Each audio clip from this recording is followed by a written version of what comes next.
Deep clean the front wheels, faces, and barrels.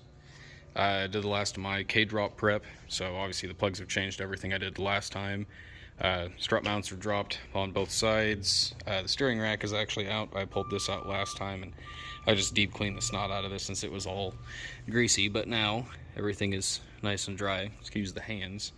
But I figured I'd take this time to share with you guys some important information you might actually want to know if you are going to be undergoing a CTS-V2 or V1 brake swap, at least on the front of a 2004 to 2006 GTO. The rears don't have this issue, and the fact that we do have access to an off-the-shelf rotor that works perfectly. So it's a base model, I believe it's a base model or a Z51 C6 or a Z06 rear rotor. So, I mean, all this stuff is fairly well documented except front rotors. So these are 2010 to 15 Camaro SS or 2SS rotors. And this is for the 14-inch brake kit, so not the big fucking brake kit from Bonham Customs, which is a 14.6-inch rotor, which I think you would need 19-inch wheels, if I'm correct, at a minimum, to fit a rotor bigger than this. But 18s just barely fit underneath these. You know, as I've measured out and proven and helped a lot of guys out with the information, and now I have learned a couple other things. I'm sure the GTO guys have seen a hub on one of these cars a million times, but since our cars do not have a completely straight hub, it's actually stepped right here, and our hub bore is 67 millimeters, somewhere around there, 67 and a half. Typically our rotors, they actually seat here on this flat surface. The difference in design between a 2010 to 15 Camaro SS rotor is that they actually seat further back, and if you don't have a rotor that will fit over this slight step in the hub, you're gonna have some serious fucking issues. So while I was cleaning this up, I actually went around and measured it, and it's just over 71.55 millimeters. I've talked with another guy about this, guy named Johnny Guerrero, who's got a beautiful Spice Red 06 car that he's been working on and off. And we both, you know, had confirmed that our measurements are roughly the same, 71, just over 71.55 millimeters.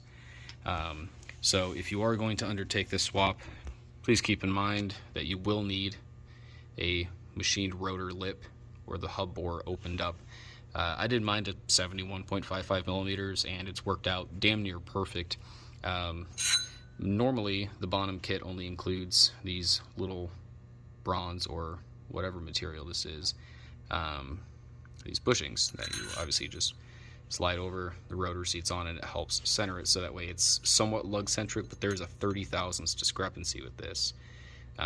Some guys have remedied this, you know, like Johnny and I talked about, where you will get a dial gauge, you will get your rotor completely centered, have somebody hold the brake in the car, and then you can put the wheel on and you won't have that shake.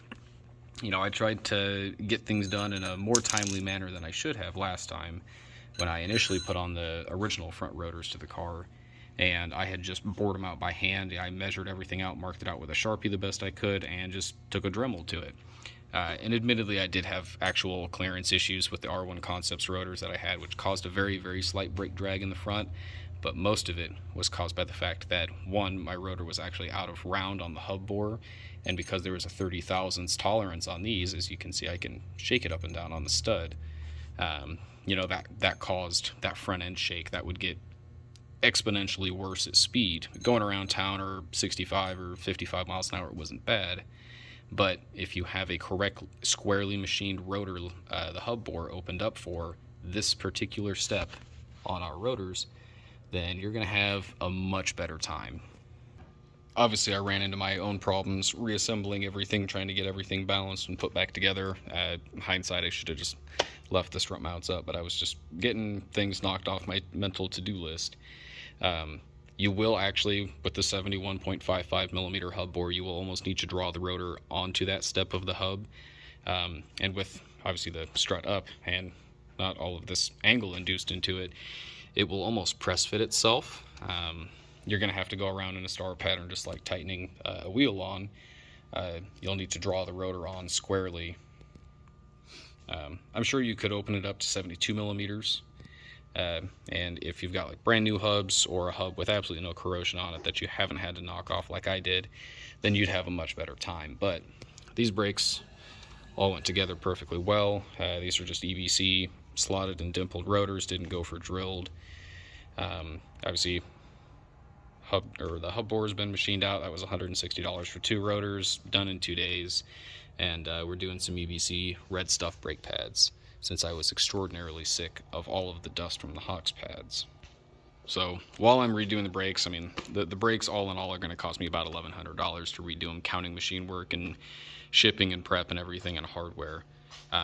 Still waiting on my AC kit, so not really much I can do except for reassemble the brakes, and I could either drop the K hopefully this weekend, or I could wait until after the AC is done to drop the K. So either way, that's something important to note.